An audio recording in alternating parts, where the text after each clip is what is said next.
Hey, this is Mark at the Monroe Pop Fest. I'm here with Michigan artist Scott Rosema. Tell me, sir, how did you get started doing this comic book artwork? Well, I'll tell you, it was a long time dream to be in the comic books. But after I was doing commercial art, after I graduated from Kendall up in Grand Rapids, I decided I wanted to try and break into the comics industry. And I'd always done them on my own anyway. And I decided around 1988, I was going to start submitting my portfolios to the companies. And that went on for quite a few months until finally they looked at what I had and they said, "Okay, you're hired." That's how it started. So at Marvel, who did you work under? With the Jim Shooter? I think Shooter is still there. I mean, so I imagine technically I worked under him, but the first editor that gave me the time of day was Fabian Nicieza. And then also Kelly Corvise was one that actually hired me, per se. And he put me right away on the X-Men, which is a really fun gig, and I couldn't believe it was my first assignment for Marvel. What issues? It was the X-Men Adventures book that adapted the popular cartoon show into print.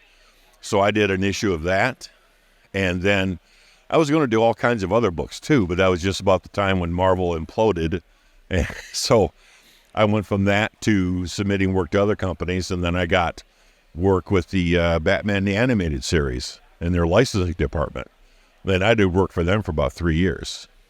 Wow, you got an incredible career there. And that was just some of it, because then it was after that then that I got some work with Valiant on their Solar Man of the Atom book.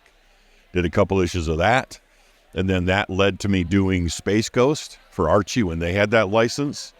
And in the meantime, between all these things, I did a lot of work for TSR, Dungeons & Dragons. A lot of black and white stuff, some color. Incredible. Now tell us, you got a lot of artwork here. Yeah. What is some of your favorite pieces that you got here displayed? Well, I would say one of my favorite pieces, Stan Lee tribute, which was done for a collector right here in the Detroit area. And he had Stan Lee actually sign this original. Yeah, and I have a print of it now. But this was where he brought it to Stan, who was at the Motor City that one year. And he brought it to Stan in a typical Stan fashion. He goes, "Is that for me?" I said, No, sorry, Mr. Lee, I just want you to sign it. "Oh, well, do I get a copy at least?" So Stan was pretty impressed with it. So do you have anything down the pipeline, like in terms of working with any of the big comic book industry companies right now? I'm still freelancing, so I'm always open to doing anything that comes along, though I've been spending quite a few recent years just doing my own work. My own personal comic I'm doing, which is a reboot of what I was doing long before I broke into professional comics. And this is my redoing it now with all my present-day skills and all that. It's called Errantry, and it's fantasy, sword and sorcery, barbarians and sword fights and demons and all kinds of fun stuff. What was your inspiration? Oh, this was started, I said, back when I was still amateur. But Conan and Lord of the Rings and Robin Hood, and I mean, all those great swashbuckling sword fighting. 4 issues planned, after which I'm going to do a trade collection of them. So yeah, that's one of the big things I'm working on these days.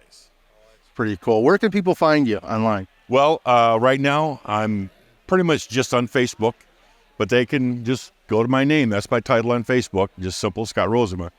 Well, it was a pleasure speaking with you, Scott. Great having you. I appreciate it. Nice to meet you. Okay. And this is Mark at the Monroe Pop Fest.